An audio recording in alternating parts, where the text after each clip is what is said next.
के बाद एक लंबी मुलाकात हमारे साथ डॉक्टर अमर बहादुर यादव के साथ होने जा रही है।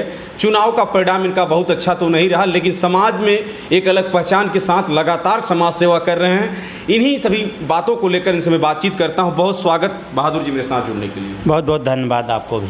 कैसे इतना बड़ा विचार आपके दिल में रहता है कि लगातार आप समाज अपना कामकाज छोड़कर समाज के बीच में जाते हैं, लगातार हर गांव में आपकी तस्वीर वायरल होती है और तमाम लोग आपको याद करते हैं, ऐसा कौन सा छवि आप छोड़ देते हैं लोगों के बीच में?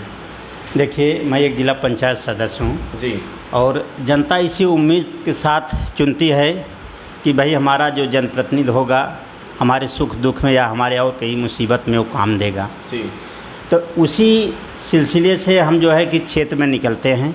वैसे भी मैं आपको बता दूं कि मैं एक गरीब परिवार में जन्म लिया था। गरीबी हमसे बेहतर कोई नहीं जान सकता, और इस सिलसिले से मैं गांव और क्षेत्र देहातों में निकलता हूं कि भाई कि लोगों की परेशानियां ढूंढता हूं, लोगों की क्या मजबूरियां हैं, लोगों की क्या परेशानियां हैं, मैं उनका क्या मदद कर सकता हूं, उनका क्या आवाज़ बन सकता हूं, गरीब शोषित वंचित किसान नौजवान की क्या आवाज़ बनूं मैं।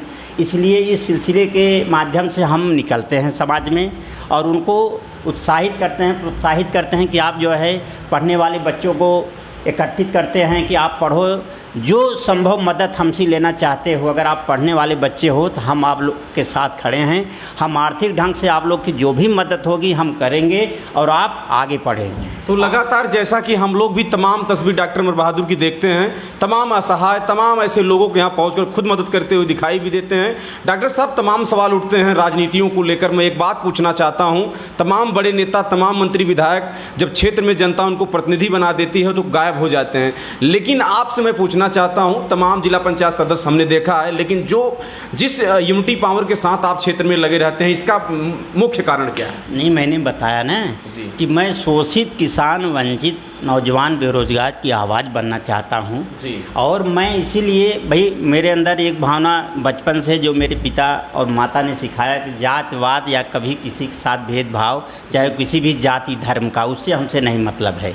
हमारे अंदर यह है कि अगर सामने वाले की इंसानियत है, वो चाहे किसी भी जाति का हो, अगर हमसे मदद मांगता है या हमको हमारी नज़र में या हमारे नॉलेज में अगर आता है कि अमुक व्यक्ति परेशान है, तो मैं उस तक पहुंचने की भरसक कोशिश करता हूं, यथाउचित जो भी मेरे से बनता है। ऐसा नहीं कि हमारे थोड़ी सी मदद से उसका जो है कि जीवन बीत जाता है, लेकिन हम भरसक प्रयास करते हैं कि उसकी मदद करूं, और उसका सिर्फ एक मकसद है कि समाज की सेवा करना और दबे कुचले समाज को जो है उठाने का काम करूँगा। अभी तो ये टेलर हैं, जिस दिन हमारे सारे सिस्टम आ जाएंगे लाइन में, हमारे बच्चे हमारे सारे कारोबार बिजनेस संभाल लेंगे, तो मैं पूरा समाज के प्रति अपना समय दूंगा और समाज को काम करूंगा, समाज को सुधारने के जो भी कुछ होगा भरसक प्रयास करूंगा। यही लगातार आज पॉलिटिकल बातें छोड़कर हम इनसे एक समाज सेवा के रूप में बातचीत कर रहे हैं। अमर बहादुर जी लगातार समाज में रहते हैं, 12 बजे तक कहीं कहीं अपने कारोबार में रहते हैं, लेकिन 12 बजे के बाद मैं अक्सर देखता हूँ उनकी गाड़ी किसी भी गाँव में प्रवेश कर जाती है। ऐसा कोई कार्यक्रम नहीं जिस कार्यक्रम में डॉक्टर अमर बहादुर नहीं पहुँचते हैं। बड़ा सवाल सर इस बात का रहता है कि आप हर दिन निकलते हैं और तमाम आपके कार्यकर्ता भी आपके साथ सपोर्ट करते हैं। नहीं, यही तो है ना कि हमारे कार्यकर्ता, हमारे सपोर्टर अगर इतनी मुझे ताकत नहीं देते तो शायद आज मैं इस मुकाम तक नहीं पहुंचता। हमें इस मुकाम में पहुंचने के लिए हमारी जनता, हमारे जो कार्यकर्ता, हमारे जो सपोर्टर हैं, कहीं न कहीं उनका बहुत बड़ा योगदान है। हमारे हर क्षेत्र में हमारे जो है फॉलोअर लोग होते हैं, हमें सपोर्ट करते हैं, हमें उनसे ऊर्जा मिलती है और उनसे ऊर्जा मिलती है तो हम काम करते हैं। काम मैं करूँगा। मैंने बार बार यही कहता हूँ कि मुझे किसी जात से मत जोड़िएगा। मैं सभी जाति वर्गों के लोगों के लिए काम करना चाहता हूं और आपके माध्यम से बता देना चाहता हूं कि जो बच्चे पढ़ना चाहते हैं वो हमसे मिलें, जो गरीब तबके के बच्चे हैं हमसे मिलें। मैं उनकी भरसक प्रयास करूंगा, उन्हें आगे ले जाऊंगा, चाहे वो किसी भी जाति और धर्म को। हमसे जाति धर्म से नहीं मतलब है, हमें उनके अंदर इंसानियत होनी चाहिए, उनके अंदर पढ़ने की प्रेरणा होनी चाहिए, वो आगे बढ़ें, हम उनके साथ रहेंगे। जैसा कि तमाम नेता अपने एक धन के बल पे राजनीति करते हैं, लेकिन अमर बहादुर जी जमीन से उठे नेता हैं। यह जमीन को देखते हुए, हालांकि भगवान की कृपा से से धन और बल की कमी नहीं है इनके पास, लेकिन एक बात मैं बताना चाहता हूँ, क्षेत्र में निकलकर जनता को जोड़ना, जनता की जन समस्या को देखना, तमाम ऐसी चीज़ों को लेकर क्षेत्र में भी मौजूद रहते हैं। जैसे कोई कह न सके कि डॉक्टर साहब हमारे यहाँ नहीं आते हैं, तो ऐसी बातें छोड़कर लगातार इस क्षेत्र में आते हैं। साहब बड़ा बात इस बात का मैं करना चाहता हूँ कि पॉलिटिकल चीज़ें तो आप लगातार नेता भी कहे जाते हैं, कहीं न कहीं अगर देखा जाए तो आप समाजवादी पार्टी के अच्छे लीडर भी कहे जाते हैं। तो आगामी 24 का चुनाव है, थोड़ा बहुत बातें हो जाएं, क्या तैयारियां हैं उसकी? देखिए, ये तो हमारे शीर्ष नेतृत्व माननीय अखिलेश यादव जी जिस ढंग से मेहनत करते हैं, हम लोग उनके दिशा निर्देश पर काम करते हैं।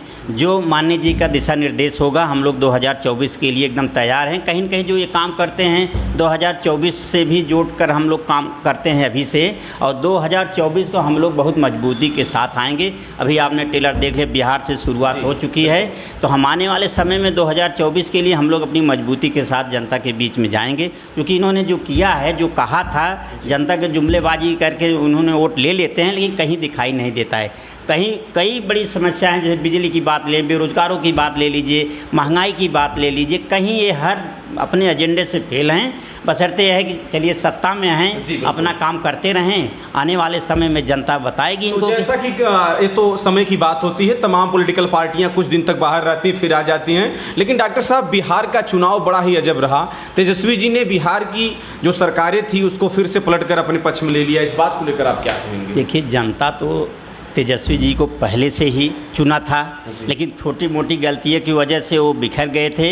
लेकिन उनको जनता चाह रही थी, और उधर जो है कि भारतीय जनता पार्टी की जो अंदर जो उनकी नीतियां रहती थी कि अपने ही गठबंधन को तोड़ना, वो उनके लिए घातक सिद्ध हुआ। और समय रहते हुए नीतीश जी ने इनके चाल को समझ लिए और जो है कि तेजस्वी जी के साथ मिलकर सरकार बनाई है। जाते जाते सर एक छोटा सा क्वेश्चन करूंगा, इसके बाद समापन किया जाएगा। आपकी पार्टी में लगातार गरजते रहें सुभाषपा के राष्ट्रीय अध्यक्ष ओम प्रकाश राजभर जी, आज तो आपकी पार्टी छोड़कर लगातार आपके विपक्ष में बोल रहे हैं, क्या कहना चाहते हैं? ओम प्रकाश राजभर कहते हैं कि अखिलेश यादव एसी से नहीं निकलते हैं, हालांकि ओम प्रकाश राजभर और अखिलेश में जमीन आसमान का फ़र्क है। देखिए, ये सब जो प्रतिक्रिया है हमारे राष्ट्रीय अध्यक्ष जी उनके बारे में कह चुके हैं। अब रही बात राष्ट्रीय अध्यक्ष जी, हमारे जितने मेहनती आज तक कोई लीडर हमने देखा नहीं है। वो हमेशा जो है कि जनता के बीच में रहते हैं। ये तो कहने वाले विपक्ष है, चाहे जो कुछ भी बक्के, उनके बारे में हमको कोई टीका टिप्पणी नहीं करना, क्योंकि हमारी राष्ट्रीय अध्यक्ष जी उनको कह चुके हैं, पहले हैं। धन्यवाद। लगातार पॉलिटिकल तमाम बड़ी खबरों को लेकर हिंदुस्तान की बात आपके साथ मौजूद रहेगा। बहुत बहुत धन्यवाद डॉक्टर साहब हमारे साथ जुड़ने के लिए।